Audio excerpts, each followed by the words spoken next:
Hello guys, welcome back to Java Python Interview Hub. So our today's question in manual testing is, what is the difference between SDLC and STLC?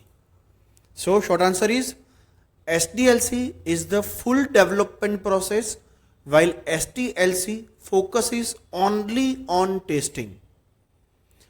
So in the SDLC components, SDLC includes requirement, design, coding, testing and deployment, while STLC focuses on about testing, preparation, execution and closure. Team involvement, SDLC involves developers plus testers, while STLC is mainly testers. Relationship, STLC is a part of your SDLC. So if you like, subscribe our channel. We'll meet for the next question.